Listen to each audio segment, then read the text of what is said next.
সকাল গড়িয়ে দুপুর, ঘড়ির কাঁটা 12টা ছুতেই চট্টগ্রাম মেডিকেল কলেজ হাসপাতালের করিডোরে বাড়তে থাকে মানুষের ভিড়। কিন্তু ভিড়ের মধ্যেও প্রতিটি মুখে একই উৎকণ্ঠা, প্রিয় মানুষটি কোথায়।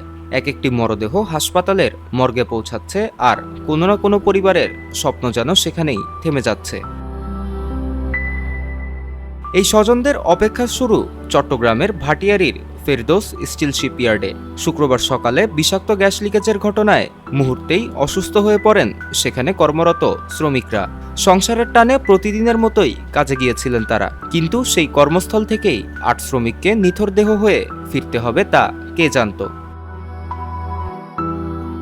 স্বজনদের ভাষ্য, দুর্ঘটনায় আহত শ্রমিকদের অনেকেই চট্টগ্রাম মেডিকেল কলেজ হাসপাতাল সহ নগরীর অন্তত আরও 4টি বেসরকারি হাসপাতালে চিকিৎসাধীন রয়েছেন।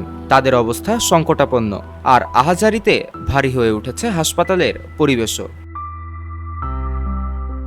খবর পেয়ে নিহতদের স্বজনদের পাশে দাঁড়াতে হাসপাতালে আসেন সরকারের অর্থমন্ত্রী ও বাণিজ্যমন্ত্রী এবং চট্টগ্রাম জেলা প্রশাসক। তারা আহতদের চিকিৎসার খোঁজ নেন, কথা বলেন স্বজনদের সঙ্গে।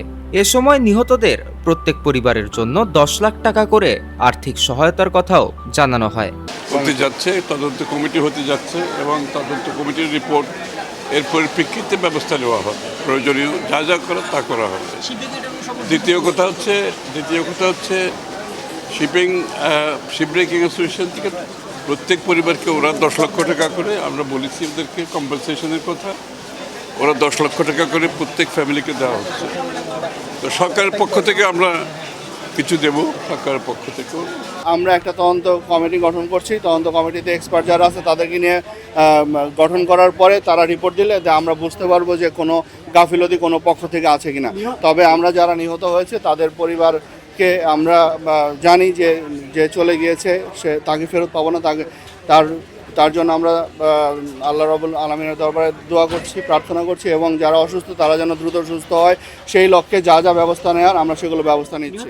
জাহাজ ভাঙা শিল্প দেশের অর্থনীতিতে গুরুত্বপূর্ণ, কিন্তু দুর্ঘটনা ঠেকাতে জাহাজ কাটার আগে গ্যাস পরীক্ষা, প্রশিক্ষিত শ্রমিক, প্রয়োজনীয় নিরাপত্তা সরঞ্জাম এবং নিয়মিত তদারকি নিশ্চিত করা ভীষণ জরুরি। কারণ একজন শ্রমিক শুধু একজন কর্মী নন, তিনি একটি পরিবারের উপার্জন, সন্তানের ভবিষ্যৎ আর প্রিয়জনদের বেঁচে থাকার ভরসা।